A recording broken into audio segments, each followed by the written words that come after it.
La campagne de commercialisation de la mangue 2025 n'a pas répondu aux attentes des acteurs du secteur dans les départements de Goudomp et de Ziguinchor. Réunis en assemblée générale de bilan à Goudomp, ils ont pointé du doigt plusieurs difficultés qui ont freiné le bon déroulement de cette campagne. L'objet de cette réunion que nous avons organisée aujourd'hui, c'est annuel. Chaque année, on fait ça pour faire une auto-évaluation interne, voir comment nous avons travaillé. Est-ce que le travail de cette année, l'effort que nous avons fait là-bas, est-ce que ça vaut le coup et quelles sont les erreurs à rectifier s'il y a erreur. S'il n'y a pas erreur, on se félicite et on redouble d'efforts pour le futur à venir.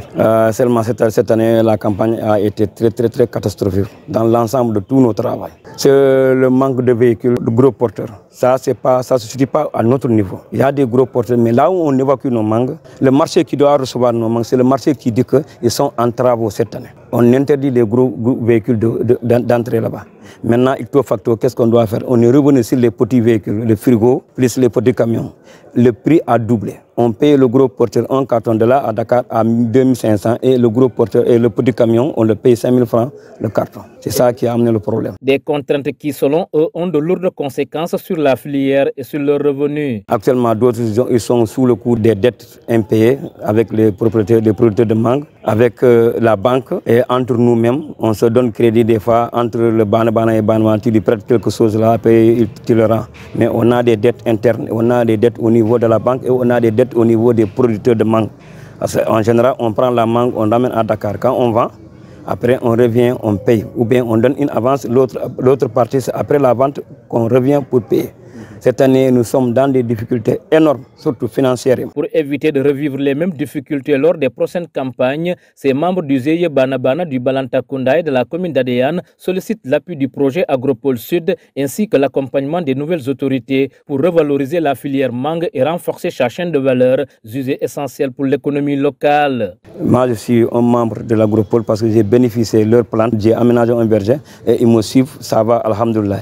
Voilà ce que nous disons à l'Agropole Sud, qu'il continue de faire son effort et sa publicité pour informer les gens à venir envers eux. Pour les transformations, on a hâte de recevoir les usines et les chambres froides parce que vraiment ça nous manque aussi. Il y a tellement de mangues qui pourrissent. Les mangues qui pourrissent au niveau de la Casamance sont plus importants que ceux que nous évoquons sur Dakar. L'État doit nous aider, doit nous accompagner. On est en train de faire un effort colossal pour se sortir de la pauvreté. C'est nous-mêmes qui avons créé, nous avons pensé, nous avons créé un groupement. Comment faire pour qu'on se fédère, nous qui travaillons dans le même secteur, pour qu'on puisse être comme ça, aller de l'avant. Parce que c'est l'union qui fait la force. Et on lance un appel aux bailleurs aussi, qui nous voient à la télé ou partout.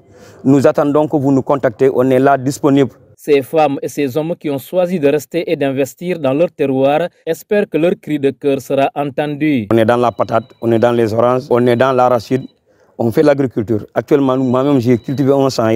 Nous avons tous cultivé. Même celle-là que vous voyez comme ça, les dames là, celle-là, elles vendent au marché de Adéane. À part la mangue, on prend notre bénéfice, on l'investit dans d'autres choses pour continuer à gagner des bénéfices. Madame Kanouté, si vous m'entendez, Agropole Sud, on est là, on a hâte de travailler avec vous.